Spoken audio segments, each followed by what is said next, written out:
Well done my girl എന്നൊക്കെ പറയണമെങ്കിൽ വേറെ ആളെ നോക്കണം.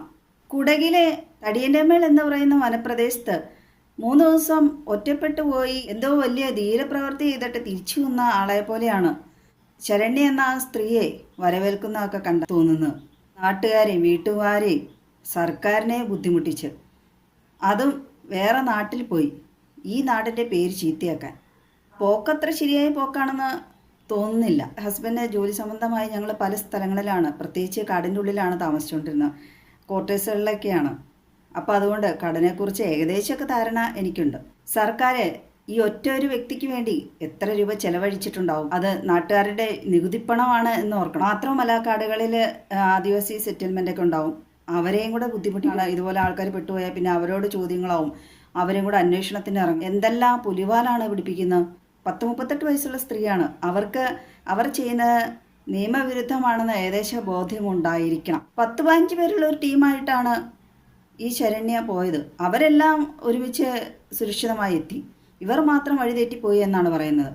പക്ഷെ ശരണ്യ പറയുന്നത് അവരാണ് വഴിതെറ്റിപ്പോയതെന്നാണ്. വഴിതെറ്റിപ്പോയിട്ടും ഇടയ്ക്ക് അവരെ കണ്ടു എന്നും പറയുന്നുണ്ട്.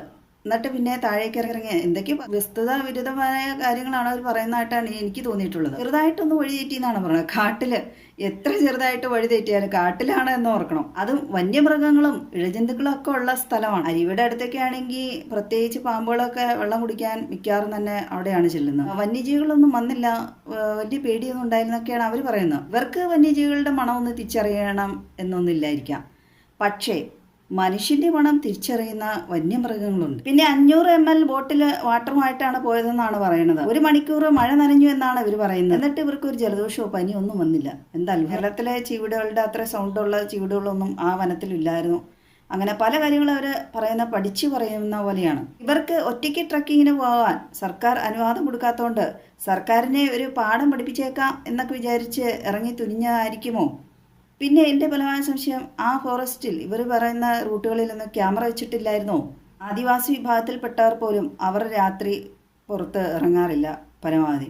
മാത്രമല്ല അവരെ പോലും പകൽ അവരുടെ സെറ്റിൽമെൻറ്റിൽ കൂടി അവർ നടന്നാൽ പോലും കൂട്ടമായിട്ടാണ് അവർ നടക്കാറുള്ളൂ, വന്യജീവികളെല്ലാം പിടിച്ച്. അവരൊരിക്കലും ഒറ്റയ്ക്ക് കാടുകളിൽ സഞ്ചരിക്കാറില്ല പരമാവധി. അഭിമുഖങ്ങളിലൊക്കെ അതീവ സന്തോഷവതിയായിട്ടാണ് അവർ കാണപ്പെടുന്നത്. എന്ന് വെച്ചുകൊണ്ട് ജീവൻ തിരിച്ചിട്ട് സന്തോഷിക്കേണ്ട എന്നൊന്നും അല്ല പറയുന്നത്. അവരെന്തൊക്കെയോ നേടിയ ഒരു ചിന്തയാണ് അവരുടെ മനസ്സിൽ. ആ സർക്കാരിനെയൊക്കെ ഒരു പാഠം പഠിപ്പിച്ചു നടന്നു എന്നൊക്കെ പറയുന്നുണ്ട്. ഒരു സ്ഥലത്ത് തന്നെ എങ്ങനെ നടന്നു, പിന്നെ അവർ 3 ദിവസം പാറക്കൂട്ടത്തിൻ്റെ മുകളിലാണ് കിടന്നത്. അരുവിയുടെ അടുത്ത് തന്നെയാണെന്ന് പറയുന്നത്. പൊരുത്തപ്പെടാൻ കഴിയുന്നില്ല അതിനോട്. ഇവർ നടന്ന് വേറെ സ്ഥലത്ത് എത്തേണ്ടതല്ലേ? ശരണ്യെ കണ്ടെത്തിയ ടീമിലെ അവർ പറഞ്ഞത് ആ ശരണ്യ ഇരുന്ന സ്ഥലത്തേക്ക് ഒരു മനുഷ്യരും പോകാത്ത സ്ഥലമാണ്, പ്രശ്നങ്ങളുള്ള ഏരിയ ആയിരിക്കാം. പിന്നെ എങ്ങനെ ശരണ്യ അവിടെ കഴിച്ചു കൂട്ടി? വന്യജീവികളൊന്നും വന്നില്ല എന്നൊക്കെ പറയുന്നത് വലിയ അത്ഭുതമായിട്ടാണ് തോന്നുന്നത്. ശരണ്യ കാട്ടിൽ കിടന്ന് ഉറങ്ങി എന്നൊക്കെയാണ് പറയുന്നത്. ശരണ്യ ഒരു സ്ത്രീ ആയതുകൊണ്ട് പ്രത്യേകിച്ച് വന്യമൃഗങ്ങളെ മാത്രം പേടിച്ച് പോരല്ലോ, മനുഷ്യനും ആക്രമിക്കും എന്നുള്ളൊരു പേടി സ്വാഭാവികമായിട്ടും കാണും. കാട്ടിൽ രാത്രി മനുഷ്യരുണ്ടോ എന്ന് ചോദിക്കുന്നതിൽ പ്രസക്തിയൊന്നുമില്ല. കാട്ടുകള്ളനായിരുന്നല്ലോ വീരപ്പൻ. കുറച്ച് വർഷങ്ങൾക്ക് മുമ്പ് ബാബു എന്ന ഒരുത്തൻ ഇതുപോലെ മല കയറുവാന്ന് പറഞ്ഞിട്ട് പോയിട്ട് ലക്ഷങ്ങൾ സർക്കാരിൻ്റെ പൊടിച്ചു കളഞ്ഞു. റെസ്ക്യൂ ടീമിനെയൊക്കെ കണ്ടമാനം കഷ്ടപ്പെടും. അതൊക്കെയാണ് ഓർമ്മ വന്നത് ഇത് കേൾക്കുമ്പോൾ. ട്രക്കിംഗ് എന്ന പേരിൽ പോയിട്ടുണ്ടെങ്കിൽ കാട് മാത്രമേ കാണാൻ കഴിയുള്ളൂ. വന്യമൃഗങ്ങളെയൊക്കെ മിക്കവാറും സൂകളിലൊക്കെ കാണാറുണ്ട്. പിന്നെ പ്രത്യേകിച്ച് എന്താണ് കാട്ടിൽ പോയി കാണാനുള്ളത്? ഡ്രോൺ വരും എന്നല്ല പ്രതീക്ഷിച്ചു എന്നൊക്കെയാണ് ഇവർ പറയുന്നത് കാട്ടിൽ കിടക്കുമ്പോൾ. അതുകൊണ്ടാണ് പാറക്കൂട്ടത്തിന് മുകളിൽ പോയി കിടന്നതെന്നൊക്കെ പറയുന്നു. അപ്പോൾ പാറക്കൂട്ടമൊക്കെ നേരത്തെ കണ്ടുപിടിച്ച് തീരുമാനിച്ചു വെച്ചിരുന്നോ?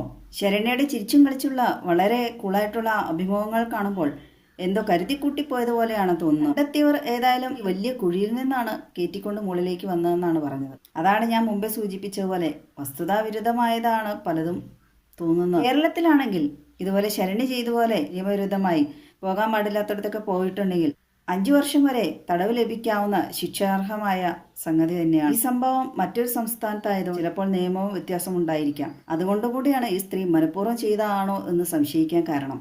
കേരളത്തിൽ നിന്ന് കർണാടക സംസ്ഥാനത്തേക്ക് പോയതുകൊണ്ട്. ശരണ്യയെ പോലെയുള്ള ഇതുപോലെയൊക്കെ കാണിച്ചു കൂട്ടുന്നവരെ പ്രോത്സാഹിപ്പിക്കാതിരിക്കുക. ഇങ്ങനെയുള്ളവരെ പ്രോത്സാഹിപ്പിക്കുമ്പോഴാണ് മറ്റുള്ളവർക്കും ഇതുപോലെ തെറ്റുകൾ ചെയ്യാൻ തോന്നുന്നത്, മറ്റുള്ളവരെ ചുറ്റിക്കാൻ തോന്നുന്നത്.